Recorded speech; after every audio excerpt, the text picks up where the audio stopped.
निरंतरता कैसे बनी रहे महाराज जी?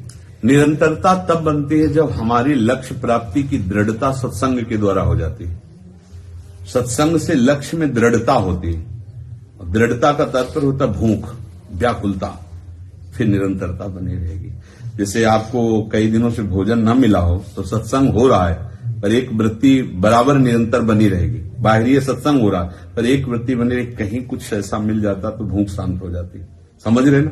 वो वही भजन है असली, वही निरंतर होता है। जब हमें परमात्म तत्व की भूख जग जाती है तो अगर हम विषयी प्रपंची लोगों के भी बीच में है, उनकी सेवा परायणता, मान लो जैसे जो आपका मिशन है उसमें इस प्रकार की सेवा है। अब ये थोड़ी कि भागवत ही सब लोग आते हैं, प्रपंची विषयी लोग भी आते हैं, तो उनके बीच में रहते हुए भी उसका हृदय एक व्याकुलता से युक्त रहता है। कैसे प्रभु मिले? सब में प्रभु है पर मुझे तो अनुभव में नहीं आ रहे, मैं निर्बंध हूं पर मुझे तो अनुभव में नहीं आ। ये व्याकुलता वो निरंतर चिंतन बनाने के लिए, या फिर जो रूपाशक्त जन है तो रूप के दर्शन की लालसा निरंतरता है। या तो मुमुक्षता और या फिर प्रभु दर्शन लालसा, दो ही है। ज्ञान में मुमुक्षता इतनी बढ़ जाए बस अब उसके सिवा जब तक मुझे अपने स्वरूप का अनुभव नहीं होगा तब तक अब शांति नहीं है। वो व्याकुल हो जाए तो स्वरूप दर्शन हो जाएगा, सारे भ्रम नष्ट हो जाएंगे। जब तक प्रभु दर्शन नहीं, तब जैसे काकुशुंड जी को ज्ञान उपदेश कर रहे हैं लोमस जी, तो कह रहे हैं राम चरण बारिज जब देखो। जब तक प्रभु के चरणों का साक्षात्कार, तुम्हारे ज्ञान की बातें में कुछ पल्ले नहीं, कुछ हमें ऐसी कृपा करो कि राम जी को देख लूं भरने, तो फिर तुम्हारी बात सुनूंगा।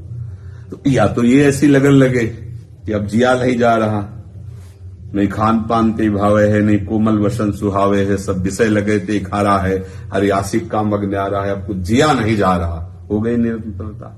अंदर ही अंदर दाव लगी रहे, धुआं न प्रगटे कोई, कह जाने दिल आपनो जा दिल बीती हो। ये स्थिति वही जान सकता है जिसके हृदय में बात चल रही है। और पर बाहर नहीं, बाहर वो शांत बैठा, कोई जान ही नहीं पा रहा है, अंदर आग लगी है। आज का भी दिन गया, आज की भी रात गई, न स्वप्न में आए न दिन में आए, दर्श बिन दुखन लागे नयन, जब से तुम बिछड़े पीर प्यारे कबो न पायो चैन। अंदर ही अंदर वो रो रहा है, व्याकुल हो रहा है। अब निरंतरता की क्या, उसे कहीं भी बैठाल दो, घोर वैश्यालय में बैठाल दो तो वो रोता ही रहेगा अंदर से, क्योंकि उसको कुछ सुहाई नहीं दे रहा ना। तो इसके लिए सत्संग अनिवार्य है। सत्संग के सिवा दूसरा कोई उपाय नहीं। भजन करते हुए भी हमारा अभिमान पुष्ट होता है, उसका लक्षण है। दूसरों में भजन ना देखना, हम इनसे श्रेष्ठ हैं, देखो ये भजन नहीं करते, देखो ये ऐसे आचरण युक्त है, अगर ऐसी कहीं दृष्टि है तो भजन अभिमान बढ़ा रहा है। शुद्ध भजन सत्संग के द्वारा ही होता है। भजन न होई संग बिन, और संग के बिना भजन नहीं, भजन के बिना प्रेम नहीं। दोनों का एक दूसरे का पूरक है। साधन को हरि भजन कह सत्संग सहाय। अगर सत्संग होता रहे अनुभवी महापुरुषों का, शास्त्रीय प्रवचन तो बहुत होता है लेकिन स्वाद पाया हुआ जो आप बोल रहे हो उसका कभी स्वाद लिया है?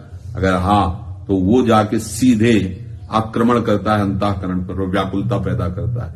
प्रतिदिन नया उत्साह पैदा होता है, प्रति सत्संग से एक नया उत्साह पैदा होता है भगवत प्राप्ति का। अगर सत्संग ना हो तो धीरे धीरे माया की धूल जम जाती है और फिर वो विषय सेवन में ही आनंद की खोज करने लगता है।